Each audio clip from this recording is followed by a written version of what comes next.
গল্পের মেলায় আজ পাঠ করে শোনাব রাজকিশোর পট্টনায়কের লেখা ফাঁকি।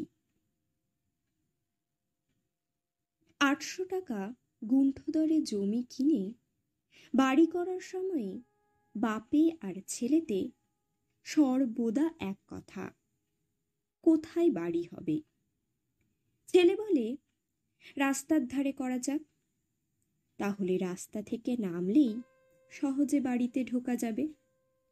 বাপ বলেন এমন মরুভূমির মধ্যে কেউ বাড়ি করে না, চারিদিকে পাথরের মতো শক্ত শুকনো মাটি, এর মধ্যে বাড়ি করার মানে কি? তাহলে কি করা যায় বাবা? এটুকু জমি খালি রাখা যাক, গাছপালা কিছু। হ্যাঁ বাবা, বাগান করব, আগে গাছ লাগাবো, তারপরে যত বাগান করবে করো। কি গাছ? আম গাছ পুঁতবো এইখানে। কলমি গাছ, আমি একটা কলমি গাছ করেছি বিড়িবাটির বাগানে। ভালো আম, সেই যে ভাগলপুর থেকে ল্যাংড়া আম আনিয়েছিলাম, মনে নেই তোর? গোপাল মুখ তুলে সন্দিগ্ধভাবে বাবার দিকে তাকালো। বাবা কি কলম করেছিলেন কে জানে, গাছে কি ভালো হবে? ফুলের বাগান করলে কি সুন্দর হতো। বাবা, ফুলের বাগান করলে ভালো হতো না? এখানকার মাটি বেলে মাটি, জল দেবারও সুবিধা নেই। বাবা, আমি জল দেব। হ্যাঁ রে হ্যাঁ, তুই তো নিজের হাতে জল তুলে চানটুকুও করতে পারিস না, তুই করবি বাগান? না বাবা। বেশ, করবি তো কর, একটা আম গাছ এখানে থাকবে, তুই যত ফুল গাছ লাগাবি লাগা।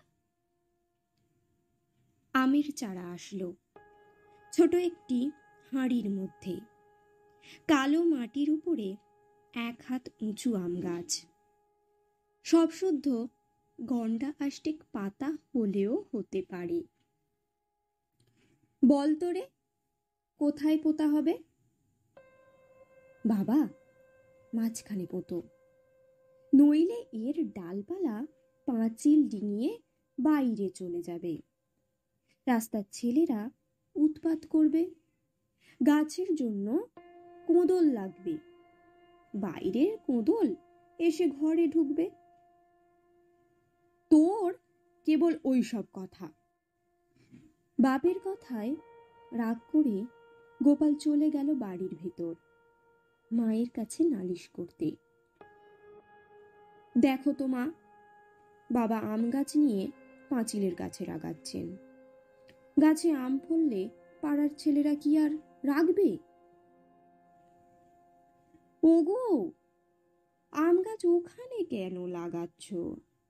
গোপাল এদিকে রাগ করছে। ওহ, তোমার ছেলে কিছু করবে না, খালি এই আম গাছ হবে, তার ডাল পাঁচিল টপকাবে, রাস্তার ছেলেরা ঝগড়া বাঁধাবে, এইসব। খুব হয়েছে, মা আর ছেলের একই রকম বুদ্ধি। হ্যাঁ, একই রকম বুদ্ধি। ওখানে গাছ লাগানো হবে না। আমি বলছি হবে, আমার জমিতে আমি গাছ লাগাবো। হ্যাঁ, তোমার জমি? জমি আমার, তোমার নামে আছে না? যা পালা বলছি। মায়ে বয়ে ঘরের ভিতরে চলে গেল বিশেষ আলোচনার জন্য। বাবা সব খারাপ করে দিচ্ছেন, বেশ করুন। ঝগড়ার ফলে গাছ সরল 2 হাত ভিতরের দিকে, জল দেওয়া হলো, জন্তু জানোয়ার ঠেকাবার জন্য কঞ্চি দিয়ে বেড়াবন্দি করা হলো। সকালে গোপাল আর গোপালের মা উঠে প্রথমেই গেল আম গাছ দেখতে। গাছ নেতিয়ে পড়ে নেই তো? না, বেশ তাজা আছে। মাকে গোপাল চুপি চুপি বলল, গাছটাকে আর দুহাত ভেতরে লাগালে কত ভালো হতো। আচ্ছা, এখানেই থাক। বাবা ভারী একগুঁয়ে, কি আর করা যাবে। মা, আমি কিন্তু এ গাছের কিছু করতে পারবো না। কারো হেফাজতের দরকার হয়নি, আপন চেষ্টাতেই গাছটি বেড়েছে। মা আর ছেলেতে কথা হয়, কলম ঠিক মতো করা হয়নি। সে কথা বাবাকে বলতে গিয়ে দুজনে বকুনি খায়। সে বাড়ির নিশানা হয়েছে আম গাছটি। কেউ গোপাল বাবুকে তার ঠিকানা জিজ্ঞাসা করলে তিনি বোঝান কাঠজড়ি নদীর ধার বরাবর পুরীঘাট, পুলিশের ফাঁড়ির পশ্চিমে, যেখানে পাঁচিলের মধ্যে আম গাছ দেখবেন সেইখানে আমাদের বাড়ি। অনেক বন্ধুর কাছে এই দুষ্ট আম গাছটা ছন্নছাড়া স্বভাবের মানুষ গোপালবাবুর সহজ পরিচয় হয়ে দাঁড়ায়। গাছ আপনা আপনি বাড়ছে। আলো, বাতাস আর মাটি থেকে সে তার আহার জোগাড় করে বাড়ির পাহারা দাঁড়ের মতো দাঁড়িয়ে আছে। নদীর ধারে গ্রীষ্মের গরম বাতাস সে তার সবুজ বুক দিয়ে ঠেকায়। কাঠজড়ি নদীর দিক থেকে ছুটে আসা গরম বালির ঝাপটা আপন দেহ দিয়ে আটকায়।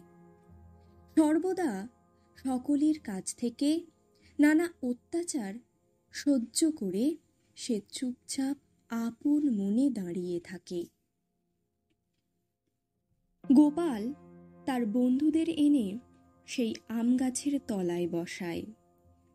সবাই তারিফ করে, বলে এমনি জায়গায়, এমনি আম গাছটায় বসে যত ইচ্ছা বই লেখা যায়।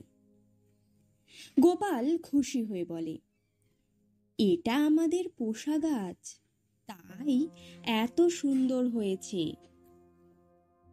গাছ লাগানোর ইতিহাস গোপালের আর মনে ছিল না। শহর জায়গা, অনেক দূর থেকে লোকের এই আম গাছটির কথা মনে পড়ে। পূজা, বিবাহ বাড়ি সব কাজে গোপাল বাবুর কাছে অনুরোধ আসে আম পাতার জন্য, আমের ডালের জন্য। কেউ চাইতে আসলে গোপালবাবু নিজে এসে গাছের কাছে দাঁড়ান। কচি পাতা নিও না, ওই থাক। এত পাতা গেলে গাছে কি আর ফল ধরবে? কত লোক আসবে, ওই থাক। এমনই অশেষ সাবধানতার সঙ্গে গোপাল সেই ডাল পাতা বিলোয়। পোষা আম গাছের পাতাগুলি সব বুঝি গোনাগুনতি হয়ে আছে। বাড়ির সবাইকার এক চিন্তা, গাছে কবে ফল ধরবে। এই দেখেছ, আম গাছে বোল ধরেছে। বাহ, ভালো বোল হয়েছে সব ডালে। আহা, বোল মোটে যদি না ঝরে পড়ে কত আম হবে। কেমন আম হয় দেখা যাবে, জাত আম। কে জানে, বাবা তো নিজেই কলম করেছেন। ভালো কলমি গাছ ফার্ম থেকে আনলে হতো না? তা না, নিজেই কলম করেছেন। আমরা ও আম খাবো না। বাবা, আমরা তোমার আম গাছের আম মোটে খাবো না। মা বলছে ভালো আম নয়। বেশ, খেও না। গাছ তো কেঁদে ভাসাবে কিনা তোমরা না খেলে। কিন্তু সকালে সকলের মুখে উদ্বেগ। কুয়াশা হয়েছে, আমের বোল ঝরে যাবে। এই দেখো, বাতাসে মটর দানার মতো বোল ঝরে ঝরে পড়ছে। আগুন লাগালে পিঁপড়েগুলো সব খেয়ে ফেললে। আচ্ছা করে ডিটিটি দেব, পিঁপড়ে মরে যাবে। আরে, আম হয়েছে! বাড়ি শুদ্ধ সকলে মিলে গুনতে আরম্ভ করে। অনেকবার গোনা হয়। পাতার আড়ালে আবার কোথায় একটা বাকি রয়ে যায়, হিসেবে ভুল হয়। দেখো ছেলেরা, গুনে রাখো, দেখা যাবে কটা আম হয় এতখানি বোল থেকে। পাড়ার ছেলেদের চোখে পড়ে যায়। ঢিপ ঢাপ ঢিল ছোড়া শুরু হয়। এই, নজর রেখো এই ছেলেগুলোর উপরে। আম হলে কেউ তো খাবেই। দুপুরে নজর রাখা এক কাজ হলো। প্রত্যেকটি আম এক একটি অমূল্য সম্পদ। পাকলেও আমের উপরটা সবুজ রয়েছে, ভেতরকার রং হলদে না হলেও গেরিমাটির রং দেখাচ্ছে। টক না হলেও মিষ্টি নয়। সবাই এক এক ফালি খেয়ে তারিফ করে। বাড়ির হাঁদা ছেলেকে সবাই যেমন আদর করে গায়ে হাত বুলায়। আমাদের আম খুনটুনি দিয়ে পারব, দেখে শুনে পারলে নিচে পড়ে থেঁতলে যাবে না।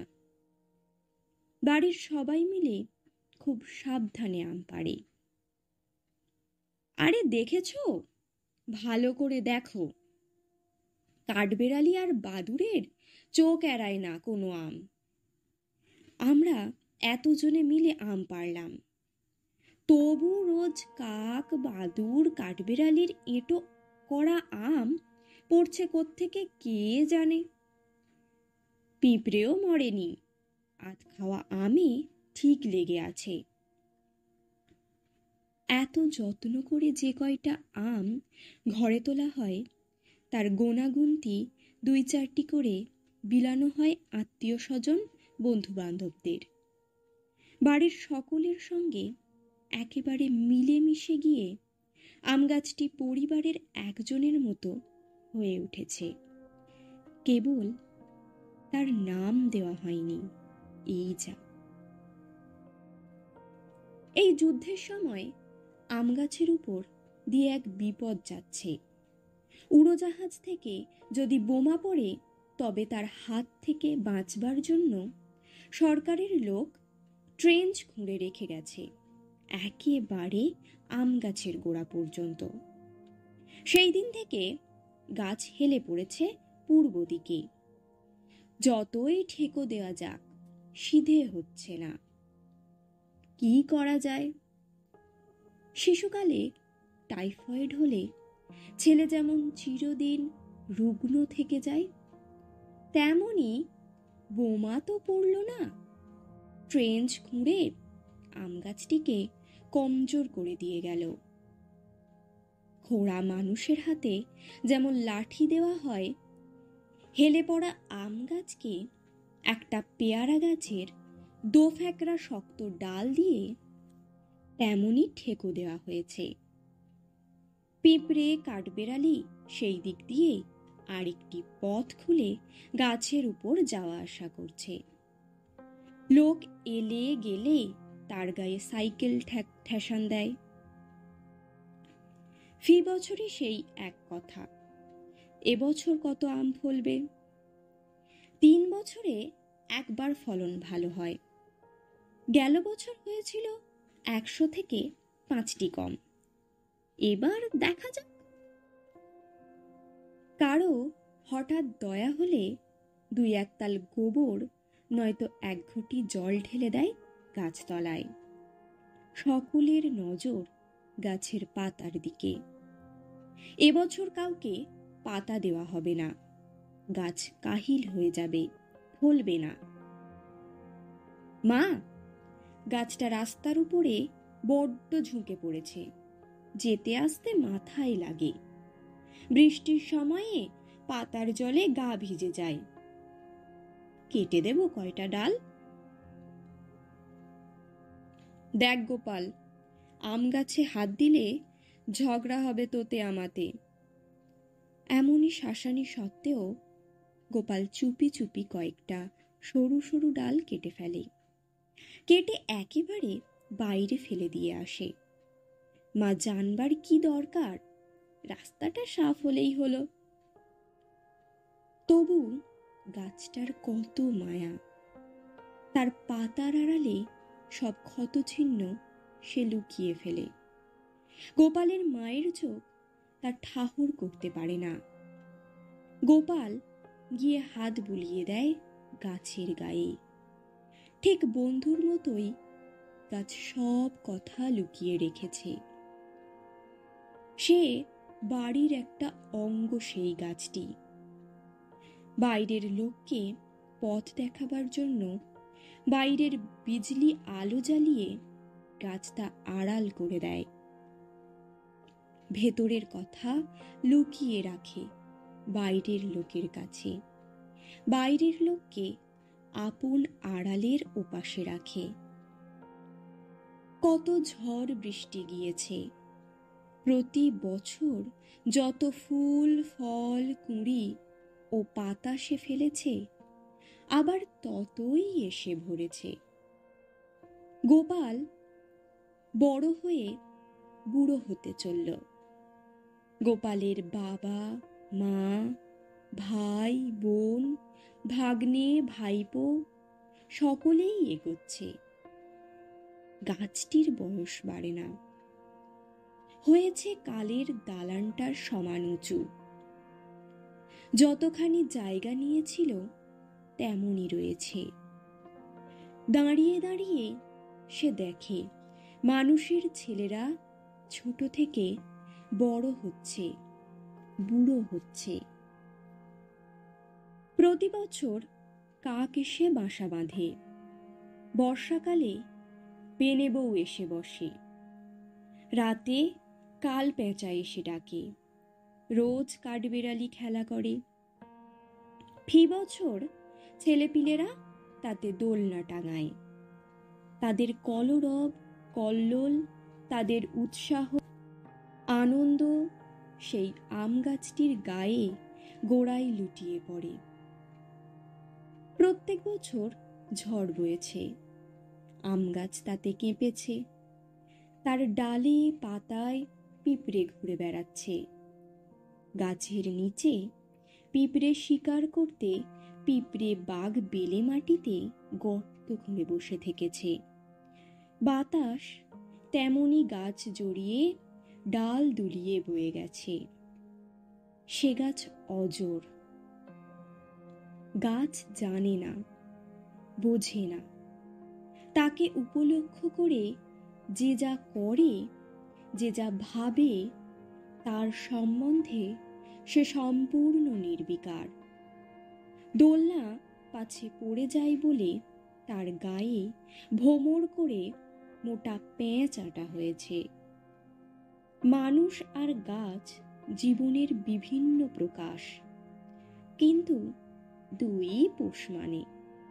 পোষা মানুষ কাজের বেলায় কৃতঘ্ন হয়, পোষা গাছ সর্বদা কৃতজ্ঞ আর বাধ্য। ঝড় আসে, আসবে, তাতে ভাবার কিছু নেই।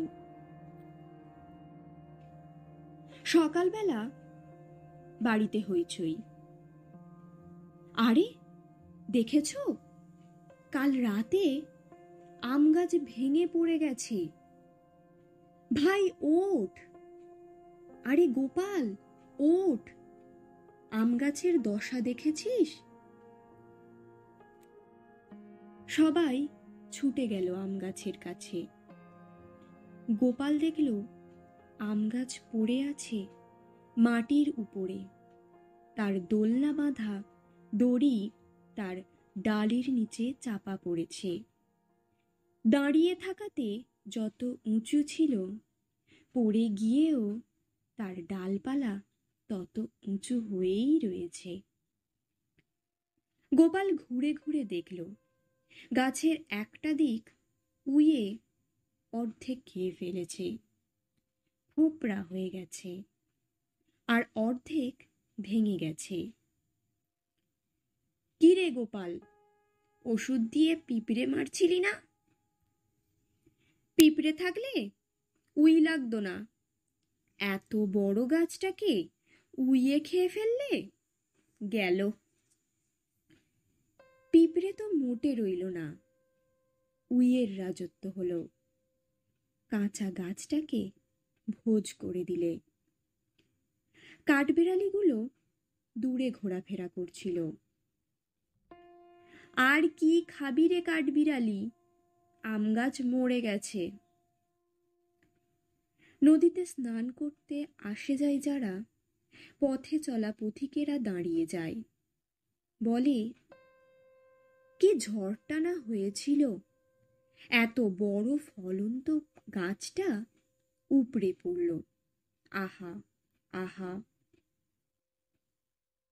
গাছটা কত ভালো, পড়েছে যে তা ঘরের উপর পড়েনি, বাড়ির উপরকার বিজলি বাতিটা ভাঙেনি, দিনের বেলা পড়েনি, ডালে কাকের বাসা তেমনই আছে, কালো কালো ছানাগুলো উড়তে শেখেনি, চেঁ চেঁ করছে। সে গাছ আর নেই, ভারী বুদ্ধিমান গাছ ছিল। সেই হৃদয়বান আম গাছটি আর বেঁচে নেই। কাঠুরিয়া এসে কুড়াল দিয়ে গাছের পাবে পাবে টুকরো করে কেটে দিয়ে গেল। পাখির বাসাওয়ালা ডালটি আর একটা গাছের গায়ে ঠেস দিয়ে দাঁড় করিয়ে রেখে দিল। খবর কাগজে লিখেছিল, কটকে অর্ধরাত্রে ভীষণ ঝড় বৃষ্টি, শহরের ভিতরে পুরীঘাটে আম গাছ উপড়ে পড়েছে। গাছটির মৃত্যু সংবাদ খবর কাগজে বের হলো। কি কপাল জোর তার! 2 দিন পরে সন্ধ্যাকালে গোপালবাবু কাকে নিজের বাড়ির নিশানা দেবার সময় বলছিলেন, পুরীঘাট পুলিশের ফাঁড়ির পশ্চিম দিকে গেলে যেখানে প্রথম আম গাছ পাবেন। না না, ভুল বললাম, সে আম গাছটি পড়ে গেছে এই ঝড়ে। আষাঢ়ের ঝড় আপন পরাক্রম দেখাতে লুটে নিল একটি নিরীহ নিরপরাধ আম গাছকে। তাই আবার সে ছিল দুর্বল, উইয়ে খেয়েছিল। কিন্তু সে বাড়ির সেই মানুষদের একটি বন্ধু ফাঁকি দিয়ে চলে গেল সেই ঝড়ের রাতে।